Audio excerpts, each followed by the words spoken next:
Welcome to Barbara's Bulletin, the podcast where we bring you the latest news and updates from around the world. We have a lot of exciting stories to share with you, but first, let's start with some breaking news from the Middle East.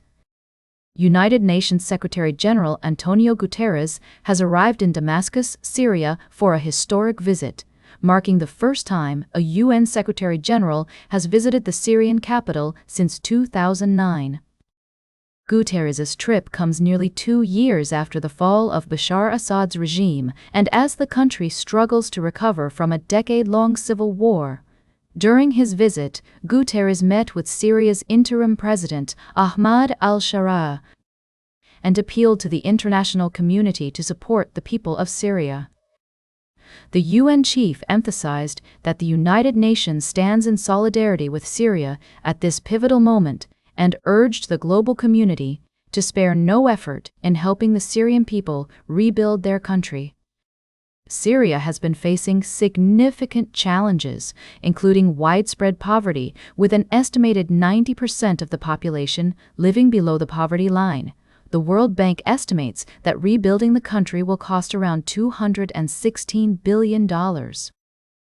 Meanwhile, tensions between Syria and Israel remain high, with Israel launching airstrikes on Syrian military facilities and periodic incursions into villages outside the buffer zone. In related news, a tragic accident occurred in Syria earlier today, where at least 35 people were killed in a bus crash. The cause of the collision is still unknown. We will continue to follow these developments and bring you updates as more information becomes available. We'll be right back with more of today's top news on Barbara's Bulletin. Welcome back to Barbara's Bulletin. As we continue to follow the developments in the Middle East, a new report from U.S. intelligence agencies has shed light on Iran's nuclear ambitions under its new leader, Mojtaba Khamenei. According to officials briefed on the assessments, Khamenei is believed to be more interested in pursuing a nuclear weapon than his father and predecessor, who was killed in an Israeli and U.S. airstrike earlier this year. This shift in stance has significant implications for the region and the world at large. The U.S. intelligence community believes that Mojtaba Khamenei and the harder-line government that has emerged after the killing of many of Iran's previous leaders have ambitions to develop advanced nuclear weaponry. This development comes as the U.S. considers intensifying its military actions against Iran, with President Donald Trump weighing whether to escalate the campaign. It's worth noting that most of the intelligence on Mojtaba Khamenei's views comes from before the war, and since being injured in the conflict, he has limited his communications and public appearances. Despite this, U.S. officials assess that he remains in charge of the government, but does not have the absolute authority and influence of his father, who ruled for over 36 years. The situation is further complicated by Iran's efforts to preserve its nuclear assets, including moving centrifuges to a heavily fortified underground complex in central Iran. This move has raised concerns about Tehran's intentions and the potential for a nuclear arms race in the region. As we navigate this complex and evolving situation, it's essential to consider multiple perspectives and remain informed about the latest developments. We'll continue to bring you updates and analysis on this critical issue. In related news, the Trump administration is seeking tens of billions of dollars in supplemental appropriations for the Iran war, which has sparked debate and discussion among lawmakers and experts. We'll be keeping a close eye on these developments and providing you with in-depth coverage. Welcome back to Barbara's Bulletin. As we wrap up today's show, I want to bring to your attention a fascinating and complex story that has been unfolding in recent days.